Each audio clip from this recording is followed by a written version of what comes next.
వెళ్దాం. బహుజన్ సమాజ్ పార్టీ మళ్ళీ ఇప్పట్లో పుంజుకోగలదా? కాంశీరాం వర్ధంతి రోజున మాయావతి ఒక భారీ బహిరంగ సభ నిర్వహించారు. సో బీఎస్పీ ఒకప్పుడు వెలిగిన బీఎస్పీ ప్రాభవం ఎట్లా కోల్పోయింది, ఎందుకు కోల్పోయింది, మళ్ళీ పూర్వవైభవం సాధించడం సాధ్యమేనా? ఇప్పటికీ కూడా చాలా రాష్ట్రాల్లో బీఎస్పీ పైన సానుభూతి ఇంకా ఉంది. దళిత వర్గాల్లో బీఎస్పీకి ప్రత్యేకమైన గుర్తింపు కూడా ఉంది. తెలంగాణలో కూడా బీఎస్పీ టికెట్ పైన చాలామంది గెలిచారు. ఎందుకంటే వాళ్ళు ఒక పార్టీలో కంటిన్యూ అయినప్పుడు ఆ పార్టీలో టికెట్ ఆశించి రానప్పుడు భంగపడ్డప్పుడు బీఎస్పీ టికెట్ తీసుకొని గెలిచిన వాళ్ళు కూడా కనిపిస్తుంటారు. రైట్, నాగేశ్వర్ గారు, సో బీఎస్పీ ప్రాభవం ఒకప్పుడు చాలా ఎక్కువగా కనిపించేది, తర్వాత కొంత ఎందుకో తగ్గింది. మళ్ళీ నిన్న జరిగినటువంటి సభ తర్వాత మళ్ళీ ఏమైనా పుంజుకునే అవకాశం ఉంటుందా? బీఎస్పీ ప్రయాణం ఎట్లా ఉండే అవకాశం ఉంటుంది? అది అస్ట్రాలజికల్ ప్రొడిక్షన్. అది ఇప్పుడు ఎలక్షన్ నేను అస్ట్రాలజికల్ ప్రొడిక్షన్లు చేయను, కానీ మాయావతి ర్యాలీ ఏ పొలిటికల్ మెసేజ్ని పంపింది అనేది చెప్పగలను తప్ప ఏడాది తర్వాత ఏమవుతుంది, 2 ఏళ్ళ తర్వాత ఏమవుతుంది, 3 ఏళ్ళ తర్వాత ఏమవుతుంది జ్యోతిష్యాలు మనం ఎప్పుడూ చెప్పకూడదు రాజకీయాల్లో. ఎందుకంటే రాజకీయాల్లో 1 week it self is a very long period. అందువల్ల 2 ఏళ్ళు 3 ఏళ్ళ తర్వాత జరిగే పరిణామాలని ఇప్పుడే కూర్చొని మనం విశ్లేషించకూడదు. మీరు అన్నట్లు బీఎస్పీ బలం గణనీయంగా పడిపోతూ వస్తున్నమాట నిజం. ఓటింగ్ పర్సంటేజెస్ అందుకు ఉదాహరణ 2017లో బీఎస్పీకి ఉత్తరప్రదేశ్లో 22% ఓటింగ్ వచ్చింది. మీకు 2019లో అది 19% పడిపోయింది. మీకు అది కూడా సమాజ్వాదీ పార్టీతో కలిసి పోటీ చేశారు. 2022 అసెంబ్లీ ఎలక్షన్లకు 12% పడిపోయింది. 2024 లోక్సభ ఎలక్షన్స్లో 9% పడిపోయింది, 9.4. మీకు ఒకప్పుడు అధికారంలో సొంతగా అధికారాన్ని పొందిన బీఎస్పీ కాస్త ఇవాళ 403 సీట్లున్న ఉత్తరప్రదేశ్ అసెంబ్లీలో 1 సీట్కే పరిమితమైంది. ఎంపీలు ఒకప్పుడు 10 సీట్లు గెలుచుకున్నది ఎస్పీతో కలిసి పోటీ చేసినప్పుడు. ఇప్పుడు 1 సీటు కూడా లేదు. ఇప్పుడు మిగిలింది ఏంటంటే మాయావతి సొంత కాస్ట్ ఓటర్లు మాత్రమే బీఎస్పీకి మిగిలారు. మీకు ఎస్సీ జనాభా ఉత్తరప్రదేశ్లో 21% ఉంటారు. ఓబీసీలు 40 to 45% ఉంటారు. అప్పర్ కాస్ట్లు అరౌండ్ 19-20% ఉంటారు. ముస్లిం పాపులేషన్ కూడా అరౌండ్ 19% ఉంటారు. ట్రైబల్స్ చాలా తక్కువ ఉంటారు, less than 1% ఉంటారు. ఇది యూపీ డెమోగ్రఫీ.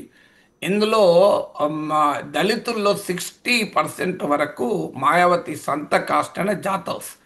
సో అంటే 21%లో 60% అంటే మీరు గమనించండి, అరౌండ్ 12%.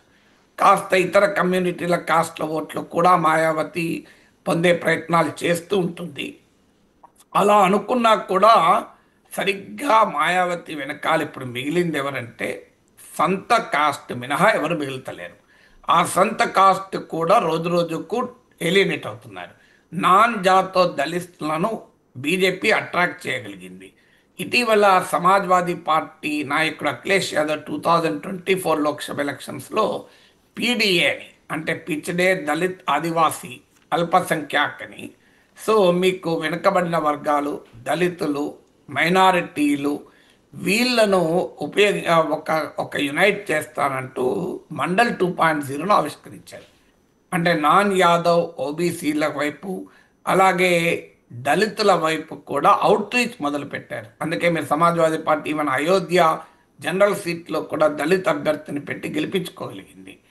దీనివల్ల మాయావతికి ఓట్ మరింతగా దెబ్బతిన్నది. దీనికి తోడు మాయావతి ఇన్యాక్టివ్ కావడము, బీజేపీతో రహస్య అండర్స్టాండింగ్ ఉందన్న విమర్శలు ఎదుర్కోవడం వల్ల చంద్రశేఖర్ ఆజాద్ లాంటి భీమ్ ఆర్మీ లాంటి కొత్త యంగర్ ఫోర్సెస్ కూడా ఎమర్జ్ అయ్యాయి దళిత్ పాలిటిక్స్కు స్టేక్ హోల్డర్స్గా. సో ఈ కాంటెక్స్ట్లో మాయావతి తన పొలిటికల్ రివైవల్ కొరకు ఈ ర్యాలీ పెట్టింది. ఈ ర్యాలీ ద్వారా ఆమె 3 అంశాలు రాజకీయ రంగంలో చూపెట్టింది. ఒకటి ఏంటంటే BSP still has this own strength అని, కంప్లీట్గా మాయావతి దెబ్బతిన్నది తప్ప అంతం కాలేదు బీఎస్పీ అనేది మాయావతి చూపెట్టగలిగింది. ఎందుకంటే 2 లక్షల మంది వచ్చారన్నది జాతీయ మీడియా అంచనా, 5 లక్షలు వచ్చారని చెప్తున్నప్పటికీ కూడా అంటే తన కోర్ ఓట్ బేస్ను ఇంకా మాయావతి నిలబెట్టుకుంది. షీ స్టిల్ రిలవెంట్ అని, దీన్నే సైలెంట్ యాక్టివిజం అంటారు. So Mayawati BSP is known for silent activism. Mayawati ముఖ్యంగా సొంతగా బీఎస్పీ గెలిచిన రోజు కూడా ఏ ఏ పోల్స్టర్ కూడా ప్రిడిక్ట్ చేయలేకపోయారు. సో అందువల్ల ఆ సైలెంట్ యాక్టివిజం ఉంది. ఇప్పటికీ కూడా ఆమె గ్రాస్ రూట్ దళిత్ ఓటర్లతో, అట్లీస్ట్ జాతో దళిత్ ఓటర్లతో ఆమె కనెక్ట్ ఉంది. She still can pull crowds అనేది నిరూపించింది ఈ ర్యాలీ ద్వారా. రెండవది, తమ వారసుల్ని ఆకాష్ ఆనంద్ మేనల్లుడు మధ్యలో అతన్ని పక్కకు పెట్టారు, తర్వాత తీసుకొచ్చారు. ఆకాష్ ఆనంద్ ఆ, వారసత్వం పట్ల బీఎస్పీలోనే సీనియర్ నాయకులు వ్యతిరేకంగా ఉన్నారు. కానీ ఆకాష్ ఆనంద్ను ఆవిష్కరించారు ఒక రకంగా తన వారసునిగా. కన్షీరామ్ అనంతరం తనను ఎలా దీవించారో ఆకాష్ ఆనంద్ని కూడా అలా దీవించండి అని ప్రకటించింది. సో దాని ద్వారా మాయావతి తర్వాత ఎవరు, నెక్స్ట్ జనరేషన్ ఆఫ్ లీడర్షిప్ ఎవరు అన్న దానికి అనేక రకరకాల స్పెక్యులేషన్లకు ఒక రకంగా ఎండ్ చేస్తూ తన వారసుడు తన మేనల్లుడు ఆకాష్ ఆనంద్ అని ప్రకటించాడు. ఇష్టం ఉన్న వాళ్ళు ఉండండి, ఇష్టం లేని వాళ్ళు వెళ్ళిపోండి అని. మూడవది మరీ ముఖ్యమైనది, వాస్తవంగా ఇదే నెంబర్ 1, యోగి ఆదిత్యనాథ్ ప్రభుత్వాన్ని ఆమె ప్రశంసించింది. ఇది ఇప్పుడు రాజకీయంగా ప్రకంపనలు సృష్టిస్తున్న ఒక రకంగా మాయావతి సెల్ఫ్ గోల్ అని చెప్పచ్చు.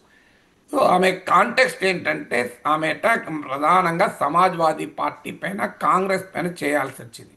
అటు కేంద్ర ప్రభుత్వాన్ని విమర్శించింది, ఈవెన్ బీజేపీని కూడా విమర్శించింది, మందిర్ మసీద్ పాలిటిక్స్ నడుపుతారని. కానీ ఒక కాంటెక్స్ట్లో యోగి ఆదిత్యనాథ్ ప్రభుత్వాన్ని అభినందించింది. అదేంటంటే, మేము దళిత్ మెమోరియల్స్ను నిర్మిస్తే వాటి మరమ్మతులకు కూడా నిధులు లేకుండా చేశాడు అఖిలేష్ యాదవ్ ముఖ్యమంత్రిగా ఉన్నప్పుడు. అట్లీస్ట్ యోగి ఆదిత్యనాథ్ ఆ దళిత్ మెమోరియల్స్కు, ఆ పార్కులకు వచ్చే టికెట్ల ఛార్జెస్తోనైనా మరమ్మతులు చేసుకోవటానికి అవకాశం ఇస్తున్నాడు. అందుకు యోగి ఆదిత్యనాథ్ ప్రభుత్వాన్ని నేను ధన్యవాదాలు చెప్తున్నాను అన్నాడు. సో మాయావతి ఎవరి మీద పోరాడాలి? అక్కడ యూపీలో అధికారంలో ఉంది బీజేపీ. అవును. అధికార బీజేపీకి వ్యతిరేకంగా పోరాటం మానేసి బీజేపీని సమర్థిస్తూ ఒక్క విషయంలోనైనా సమాజ్వాదీ పార్టీ కాంగ్రెస్ పైన ప్రధానంగా దాడి ఎక్కువ పెట్టడం అనేది ఆమె బీఎస్పీకి అనుకూలము, బీజేపీతో అనుకూలము, బీజేపీతో రహస్య అవగాహన ఉంది అనేటువంటి విమర్శ బలపడింది. అఖిలేష్ యాదవ్ కూడా అదే విమర్శ చేశారు. ఎందుకంటే బీజేపీని సమర్థించడమే ఎందుకు, కారణం ఏంటి అంటే ఒక రకంగా ఆమె రాజకీయ వ్యూహంలో భాగంగానే చేశారు. ఎందుకంటే ఇప్పుడు ఆమెకు ప్రతిపక్ష స్పేస్లో ఇప్పుడు బీజేపీని ఆమె ఓడించి అధికారంలోకి వచ్చే పరిస్థితి లేదు. కనీసం తన ఓట్ బేసు పక్కన సమాజ్వాదీ పార్టీ వైపు, కాంగ్రెస్ వైపు వెళ్ళిపోకుండా నిలబెట్టుకోవడం ఒక ఛాలెంజ్. ఎందుకంటే అఖిలేష్ యాదవ్ పీడీఏ అనే ఫార్ములాతో కాంగ్రెస్ పార్టీ దళిత్ ముస్లిం ఓట్లను అట్రాక్ట్ చేసే ప్రయత్నం చేస్తుంది. కానీ బీజేపీని మెచ్చుకోవడం వల్ల ఆమె పైన అనుమానాలు పెరగడానికి కారణమైంది. రైట్. ఇక ఫ్యూచర్లో ప్రెడిక్ట్ చేయలేం, కానీ బీఎస్పీకి మాత్రం స్ట్రెంగ్త్ అయితే ఉందని మరోసారి మాయావతి నిరూపించుకోగలిగారని చెప్తున్నారు ప్రొఫెసర్ నాగ.